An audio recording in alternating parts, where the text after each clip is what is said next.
Portal ಅಂತ ಒಂದಿದೆ. ಸಾಕಷ್ಟು ಬಾರಿ ನಾವು ಈಗಾಗಲೇ ಅದರಲ್ಲಿ ಯಾರ್ಯಾರು ಮೊಬೈಲ್ನ ಕಳುವು ಮಾಡ್ಕೊಂಡಿರ್ತಾರೆ, ಸೆಂಟ್ರಲ್ ಎಕ್ವಿಪ್ಮೆಂಟ್ ಐಡೆಂಟಿಟಿ ರಿಜಿಸ್ಟರ್ ಅಂತ.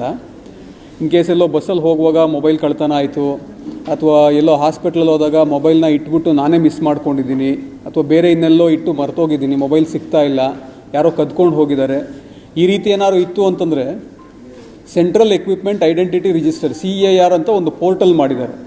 ಆ ಪೋರ್ಟಲ್ನಲ್ಲಿ ನೀವು ನಿಮ್ಮ ಮೊಬೈಲ್ ನಂಬರ್ IMEI ಮತ್ತು ಯಾವ ನಂಬರ್ ಯೂಸ್ ಮಾಡ್ತಾಯಿದ್ರಿ ಮತ್ತು ಇನ್ನಷ್ಟು ಕೆಲವು ಡೀಟೇಲ್ಸ್ ಇದ್ದಾವೆ. ಆ ಡೀಟೇಲ್ಸ್ನ ನೀವು ಅಪ್ಲೋಡ್ ಮಾಡ್ತು ಅಂತಂದರೆ ಕಂಟಿನ್ಯೂಸ್ ಸರ್ಚಲ್ಲಿರುತ್ತೆ. ಮುಂಚೆ ಥರ ನೀವು FIR ಮಾಡಿಸೋದು ಅಥವಾ ಸರ್ ನೀವು ಟ್ರ್ಯಾಕ್ ಮಾಡಿಸ್ಕೊಡಿ ಅಂತಂದು ಕೇಳೋ ಅವಶ್ಯಕತೆ ಇರೋದಿಲ್ಲ. ವಾಲಂಟಿಯರ್ ಅಂದರೆ automatically it will be kept on searching. ಅದರಲ್ಲಿ ಯಾರಾದ್ರೂ ಬೇರೆ ಸಿಮ್ನ ಹಾಕ್ಕೊಂಡು ಅದೇ ಮೊಬೈಲ್ನಲ್ಲಿ ಅವ್ರು ಯೂಸೇಜ್ ಮಾಡ್ಕೊಂಡಿದ್ದಾರೆ ಅಂತಂದರೆ ನಮಗೆ ಒಂದು ಅಲರ್ಟ್ ಬರ್ತದೆ. ಅದರಿಂದ ಆ ಮೊಬೈಲ್ ಎಲ್ಲಿ ಯೂಸ್ ಆಗ್ತಾಯಿದೆ ಏನು ಎತ್ತ ಅಂತ ನೋಡಿಕೊಂಡು ನಾವು ಯಾರು ವಾರಸ್ದಾರರು ಇರ್ತಾರೆ, ಅಂದರೆ ಯಾರು ಒರಿಜಿನಲ್ ಓನರ್ ಇರ್ತಾರೆ ಅಂಥವ್ರಿಗೆ ಹಿಂದಿರುಗಿಸ್ತಕ್ಕಂಥ ಒಂದು ಕಾರ್ಯ ಕೂಡ ಮಾಡಬಹುದಾಗಿರ್ತದೆ. ಈಗಾಗಲೇ ನಮ್ಮ ಶಿವಮೊಗ್ಗ ಜಿಲ್ಲೆನಲ್ಲಿ ಹೋದ ವರ್ಷವೂ ಕೂಡ ನಾನೊಂದು ಇದೇ ಥರ ಒಂದು ಸಭೆ ಮಾಡಿದ್ದೆ.